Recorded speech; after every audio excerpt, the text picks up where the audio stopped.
Olá, pessoal. Hoje nós vamos falar a respeito da intertextualidade. Comecemos pela definição. Intertextualidade é um recurso utilizado entre textos, ou seja, a influência e relação que um estabelece sobre o outro. Aqui eu destaco que o prefixo inter significa entre, né? Assim, determina o fenômeno relacionado ao processo de produção de textos que faz referência explícita, isto é, de forma clara, visível, aparente, ou implícita, de forma subentendida.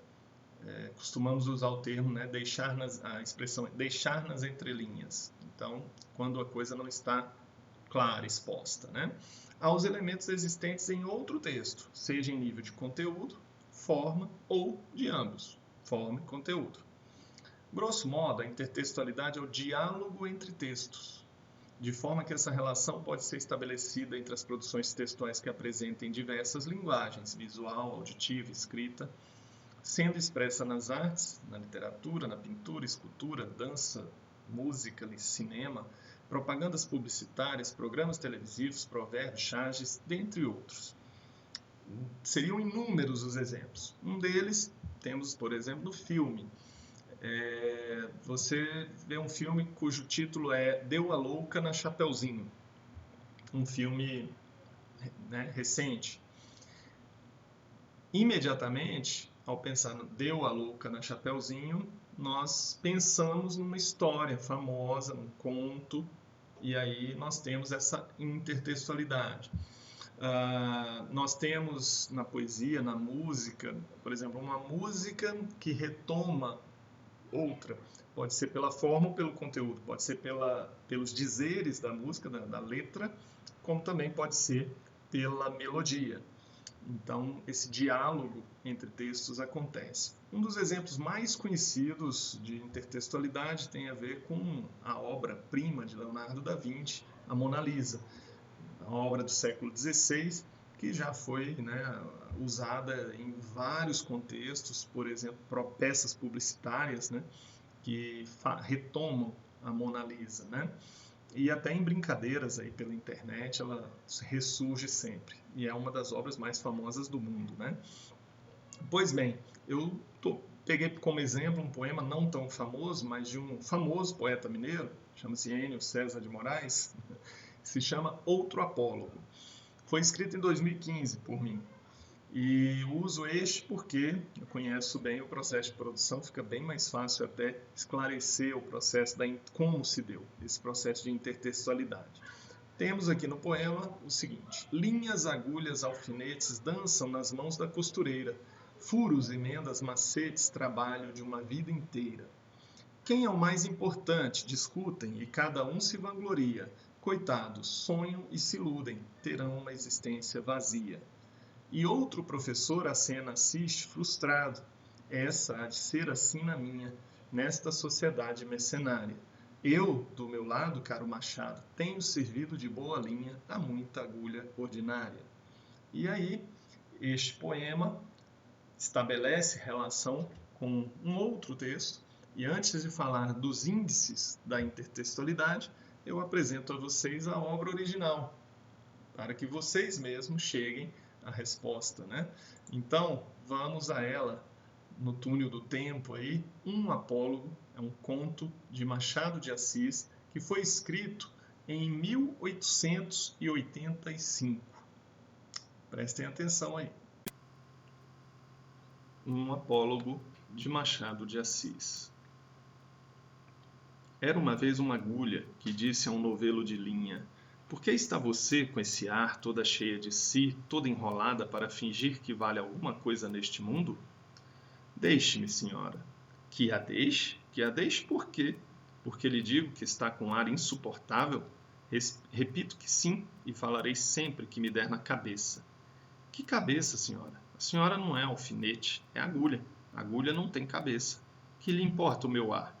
Cada qual tem o ar que Deus lhe deu.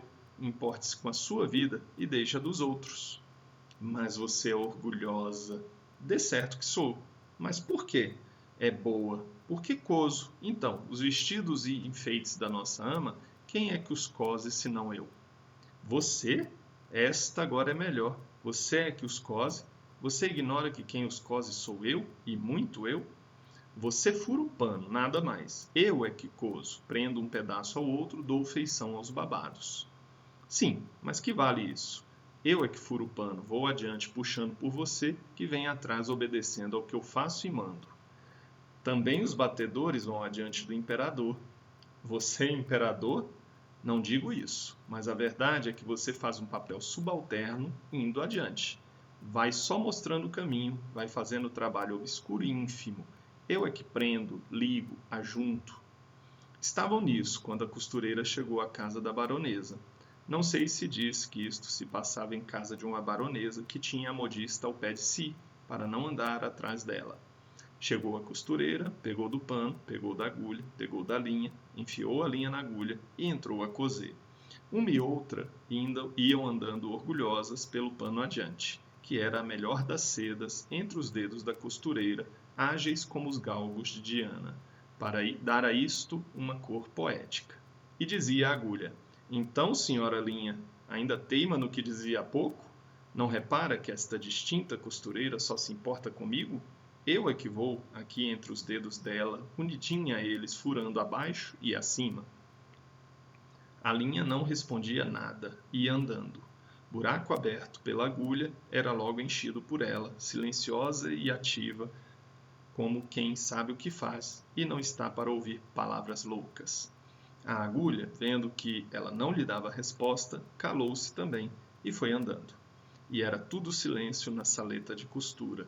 Não se ouvia mais que o plique, plique, plique, plique da agulha no pano. Caindo o sol, a costureira dobrou a costura para o dia seguinte. Continuou ainda nesse e no outro, até que no quarto acabou a obra e ficou esperando o baile. Veio a noite do baile e a baronesa vestiu-se. A costureira, que a ajudou a vestir-se, levava a agulha espetada no corpinho para dar algum ponto necessário. E quando compunha o vestido da bela dama e puxava a um lado ou outro, arregaçava daqui ou dali, alisando, abotoando, acolchetando a linha para mofar da agulha, perguntou-lhe: ora, agora, diga-me, quem é que vai ao baile no corpo da baronesa, fazendo parte do vestido e da elegância? Quem é que vai dançar com ministros e diplomatas, enquanto você volta para a caixinha da costureira antes de ir para o balaio das mucamas? Vamos, diga lá. Parece que a agulha não disse nada, mas um alfinete, de cabeça grande e não menor experiência, murmurou à pobre agulha: anda, aprende, tola. Cansas-te em abrir caminho para ela e ela é que vai gozar da vida, enquanto aí ficas na caixinha de costura. Faze como eu, que não abro caminho para ninguém. Onde me espeto, fico. Contei esta história a um professor de melancolia que me disse, abanando a cabeça: também eu tenho servido de agulha a muita linha ordinária. E aí, gostaram do conto? É um conto bem interessante, né, e propõe a reflexão a respeito das relações, né, entre as pessoas, né, na sociedade, a importância de cada um, né, no seu papel e às vezes a questão da própria vaidade, né, da arrogância, às vezes de se achar mais importante e, enfim, não são boas as reflexões. Pois bem, retomando o poema, que índices nós temos então, agora que conhecemos o texto original, que podem, né, estabelecer a relação? Primeiro, o título é Outro Apólogo, sugere que existe um anterior, que poderia ser escrito pelo próprio autor e ainda assim já haveria relação aí de intertextualidade, né, o diálogo entre dois textos aí. Linhas, agulhas e alfinetes aparecem naquele texto original, assim como costureira. Eles discutem. Lá no final do texto, né, o professor diz que tem servido de agulha a muita linha ordinária. Aqui nós temos uma construção semelhante, tenho servido de boa linha a muita agulha ordinária. É um outro referencial. Temos aqui outro professor e o vocativo, caro Machado, que é uma referência direta ao autor Machado de Assis. Então, agora que conhecemos o texto original, fica bem mais fácil, não é verdade? Perceber as relações de intertextualidade. Espero que tenha ficado claro, então, o conceito da intertextualidade. E aqui eu vou deixar para vocês um desafio. O nosso hino nacional traz ali algumas marcas de intertextualidade. Vocês conseguem perceber? No próximo encontro eu revelo para vocês onde exatamente elas estão, as marcas de intertextualidade, bem como com que texto elas dialogam, ok? Muito obrigado pela atenção, um grande abraço e até a próxima.